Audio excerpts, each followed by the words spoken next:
My name is Daniel Cole, I'm 38 years old, and until a year ago, I believed in loyalty. I believed that if you worked hard, sacrificed enough, and gave every ounce of yourself to a company, they would protect you. That loyalty was a two-way street. I was wrong. On a cold Monday morning in Toronto, in a sterile conference room that smelled faintly of disinfectant and burnt coffee, I learned just how wrong I was. Across the table sat three people who used to clap me on the back and call me a pillar of the company. Now they couldn't meet my eyes. In front of them sat a folder with my name printed on the tab in bold. Inside, a termination letter, a severance package, and a non-disclosure agreement. They told me I was redundant. That word hit me like a punch to the chest. After 10 years, after giving them my weekends, my marriage, my youth, I was suddenly redundant. But what they didn't know, what they couldn't have known, was that firing me was the single biggest mistake they would ever make. Because in trying to bury me, they unleashed the truth. And that truth would destroy everything they had built. Before we dive deep into the story, please let me know where you are watching from in the comments. Hit that like button and subscribe to follow my journey of betrayal and unexpected revenge. When I joined Brigham Rowe Consulting at 28, it felt like I'd made it. Their office tower gleamed in downtown Toronto, an empire of glass and steel that screamed prestige. People whispered about how hard it was to land a role there, only the best of the best. I still remember calling my wife, Claire, after the job offer came through. We did it, I told her, as though we had both won. Because in my mind, this wasn't just my career, it was our future. At first, everything felt golden. I worked under Richard Hanley, a partner in the firm, who seemed larger than life. Clients loved him. Junior staff worshipped him. He called me his right hand, and I wore that title like a badge of honor. I was the guy who fixed things. If a project fell apart, I pulled the pieces together. If a client threatened to walk away, I was the one on the next flight out to salvage the relationship. My phone never stopped buzzing, and I never complained. Family first, Claire used to remind me gently when I missed dinner again. I'd kiss her forehead, murmur apologies, and tell myself it was temporary. That the late nights, the missed birthdays, the school plays I skipped, it would all be worth it. Because Brigham Rowe promised loyalty. They said we were a family. And I believed them. But even in those early years, I saw shadows. The numbers didn't always add up. Quarterly reports showed expenses that seemed vague. Projects that were supposed to funnel millions into community programs delivered only a fraction. Once, I asked Richard about an invoice that listed consulting services from a vendor I'd never heard of. The number was enormous. He clapped my shoulder, flashed that charismatic grin, and said, "Danny, you worry too much. That's above your pay grade." I laughed it off. Because that's what you do when you're loyal. You trust. But in the back of my mind, doubt festered. Still, I buried it. I told myself, you've built your career here. Don't rock the boat. After nearly a decade, my life and Brigham Rowe were indistinguishable. I had risen to senior consultant, handling some of the firm's biggest clients. I was Daniel Cole from Brigham Rowe before I was even Daniel Cole, husband and father. But the year I turned 38, something changed. Meetings I should have been leading were suddenly over capacity. My inbox grew suspiciously light. Reports I used to review were now handled elsewhere. Claire noticed before I did. "You're quieter lately," she said one night, sliding me a plate of untouched dinner. "Is everything okay at work?" I forced a smile. Just the usual stress. But it wasn't. People stopped making eye contact in hallways. Conversations ended when I entered the room. The air buzzed with something I couldn't name, but I felt it crawling under my skin. The final blow came on a Monday morning. I was called into a conference room, smaller than the ones I usually occupied, windowless, sterile.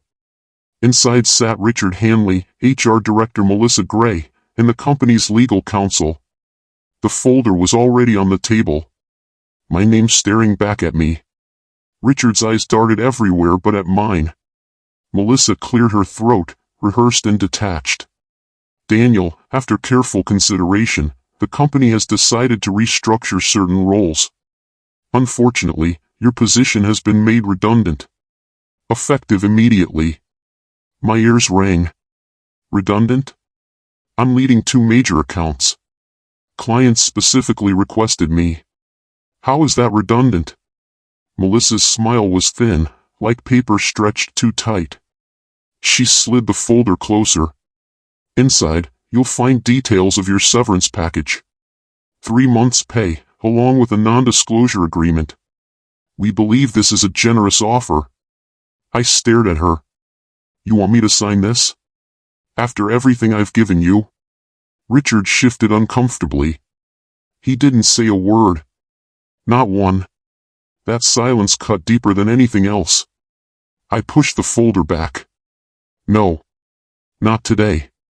Melissa's mask didn't slip. We strongly advise you to consider it quickly. I stood, my chair screeching against the floor. My hands shook as I gathered my things. In that moment, I realized loyalty had been a one-way street all along. They had used me. And now, I was disposable. But as I walked out of that building, head high despite the storm raging inside me, I swore to myself. They thought they'd ended my story. But really, they had just lit the fuse. As I walked out of Brigham Rowe Consulting that morning, my box of belongings under my arm, my chest burned with humiliation. People avoided my gaze in the lobby, colleagues I had trained, people who once came to me for help. Now, they stared at the floor as if unemployment were contagious. The winter air hit me like a slap when the glass doors closed behind me. My breath fogged in the cold. I felt stripped bare, not just of my job, but of my identity. For 10 years, I had been Daniel Cole from Brigham Rowe. Without that, who was I? I told myself to let it go. To find another job. To move on. But some betrayals don't let you move on. They live in your bones, whispering, "This isn't over." The first week, I barely left my apartment. Claire tried to comfort me. She put Emma on my lap, her tiny hands tugging at my sleeve. But every smile I forced for my daughter felt hollow. At night, I stared at the ceiling, replaying the moment in that conference room. The way Richard refused to meet my eyes. The folder with its suffocating NDA. Why an NDA? If it was just restructuring, why the need for silence? That thought gnawed at me. One night, unable to sleep, I dug out an old hard drive. Over the years, I had backed up files I worked on, spreadsheets, reports, client documents. At the time, I thought it was just good practice. Now, it felt like fate. Scrolling through folder after folder, I almost missed it. A spreadsheet from 3 years ago. Routine financial data for a project called Green Future Initiative, a community outreach program Brigham Rowe loved to flaunt in press releases. At the bottom, a line item caught my eye: Consulting Services, Harper Solutions Ltd. Amount, $475,000. Something tugged at my memory. I had seen that vendor name before, multiple times, attached to large sums. But I had never interacted with them, never seen a face, never received an email. I typed the name into Canada's business registry.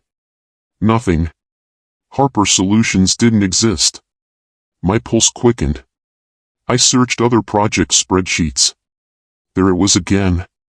Different amounts, always big, always vague: consulting, training, logistics. Millions of dollars over the years. All to Harper Solutions. I leaned back, my heart pounding.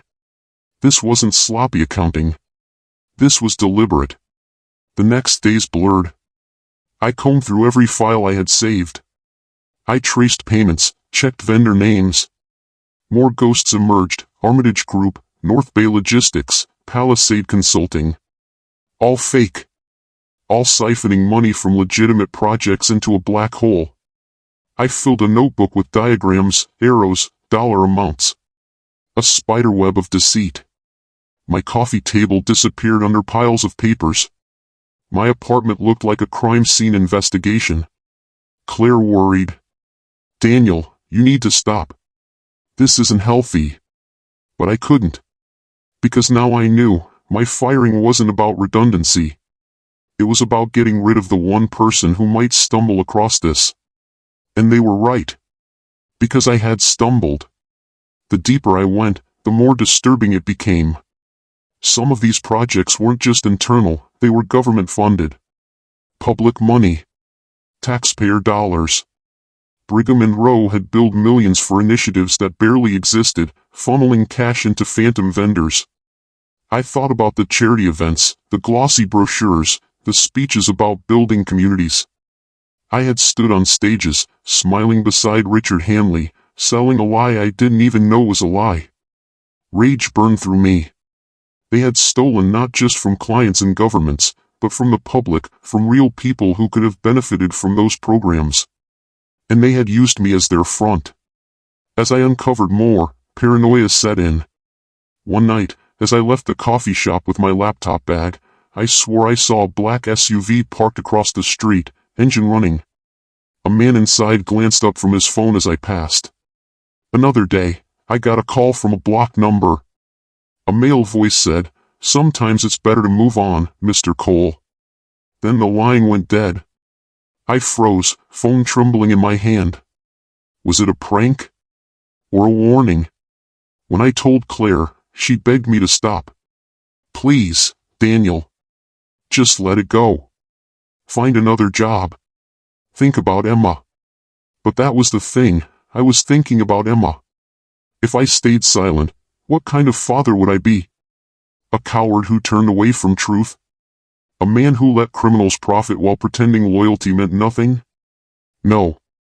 I couldn't walk away. One night, hunched over my dining table, I stared at the piles of evidence. My head throbbed. My hands shook. I realized I had two choices. 1. Sign their NDA, take the severance, and bury the truth. 2. Or expose them, knowing it could cost me everything. But loyalty had already cost me everything once. I wasn't going to let it cost me my integrity too. I whispered to myself, if they think they buried me, they're about to see what I can do when I'm free. And in that moment, I chose revenge. I spent weeks organizing the files like a case. I created a master document, every fake vendor, every suspicious transaction, every fraudulent invoice. Dates, amounts, account numbers. I even matched signatures to executives. Richard Hanley's name appeared again and again. Melissa Gray's too. Even the CFO, Martin Larkin. They weren't just complicit. They were orchestrating it. I stared at the finished binder of evidence, the weight of it heavy in my hands. This was no longer about me being fired. This was about a corporation rotting from the inside. And if I didn't expose it, who would? But how? I couldn't just walk into a police station. Without media pressure, they'd crush me with lawyers. I needed someone who couldn't be silenced.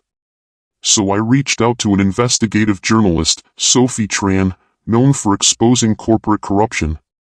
We met in a quiet cafe. My hands trembled as I slid the binder across the table. She flipped through it, her brow furrowing deeper with every page. Finally, she looked up, eyes wide. "Daniel, this isn't just fraud. This is systemic corruption. This could bring them down." For the first time since that awful Monday, I felt a flicker of hope. Maybe I wasn't powerless after all. Sophie Tran closed the binder, exhaled slowly, and leaned back in her chair. Her voice was steady, but her eyes betrayed the weight of what she had just seen. "Daniel, if we publish this, it's going to rock the entire financial sector. You realize that, right?" I nodded, though my heart pounded in my chest. "This isn't just about me anymore," I said. "This is about truth. They thought firing me would erase me. But they left me holding the matches. And now I'm ready to burn their empire down." The next few weeks were torture. Sophie and her team verified everything. They traced the shell companies, cross-checked the offshore accounts, interviewed former employees under the promise of anonymity. Every night, she called me with updates. "It's airtight, Daniel. They can't spin this away. Not this time." But I also knew Brigham Rowe wouldn't go down quietly. One evening, as I was leaving my apartment, a man in a suit was leaning against the stairwell railing. He smiled thinly. "Mr. Cole," he said, voice calm, too calm. "You don't want to make enemies of powerful people. Think of your family." I froze. My fists clenched.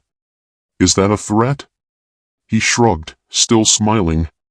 "Just friendly advice." Then he walked past me and disappeared down the stairs. When I told Sophie, she only said, "That means we're close. Don't back down now." But the fear gnawed at me. Every time Emma laughed in the living room, I wondered, what if they come after her? Still, I knew silence was no longer an option. On a gray Thursday morning, the headline exploded across Canada's largest newspaper. "Whistleblower unveils massive fraud at Brigham Rowe Consulting." Inside, page after page laid out the evidence, the fake vendors, the laundered millions, the names of executives tied to it all. My name was there too. Daniel Cole, former senior consultant. The man they tried to silence. Within hours, the story spread across TV, radio, and social media. Reporters camped outside Brigham Rowe's glass tower. Cameras caught Richard Hanley storming past, face pale, barking no comment. The company issued a statement calling the allegations baseless. But then government agencies announced formal investigations. Regulators swooped in. And suddenly, the lie unraveled.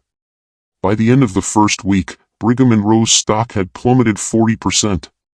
Clients terminated contracts. A class action lawsuit was filed by investors. The second week, arrests began. The CFO, Martin Larkin, was let out of his mansion in handcuffs, flanked by federal agents. Photos of him being shoved into a squad car were splashed across front pages. Melissa Gray, the HR director who slid that NDA across the table, was subpoenaed.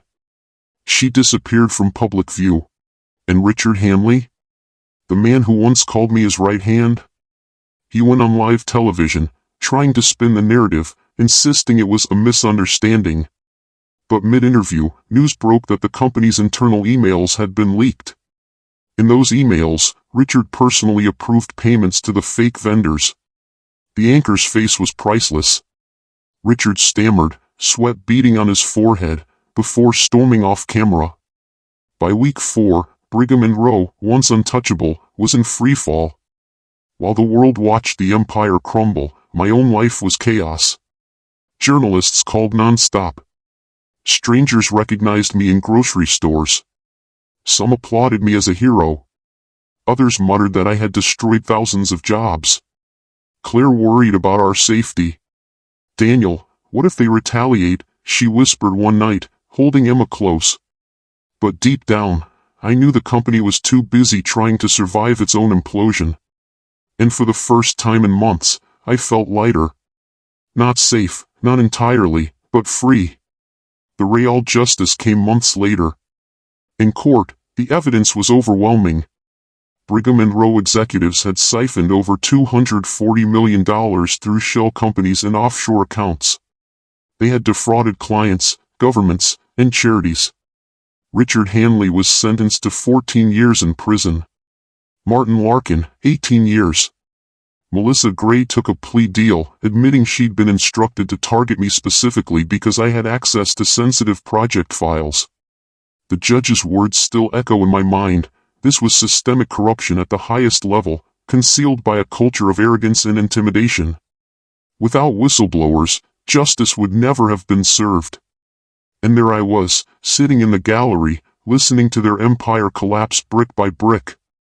I often think back to that day in the conference room. The folder. The NDA. The word redundant. It almost broke me. But in truth, it set me free. By firing me, they handed me the very weapon that destroyed them, freedom from their control. Yes, I lost my job. I lost colleagues I once called friends. I lost a part of myself that believed loyalty was a shield. But I gained something greater, clarity. Loyalty is meaningless if it's not mutual. Trust is worthless if it's exploited. And betrayal always breeds consequences. Brigham and Rowe thought firing me was the end of my story. But it was only the beginning of theirs. A downfall written by their own greed, signed with their own arrogance, sealed by my refusal to stay silent. They wanted me erased. Instead, my name became the shadow they could never escape.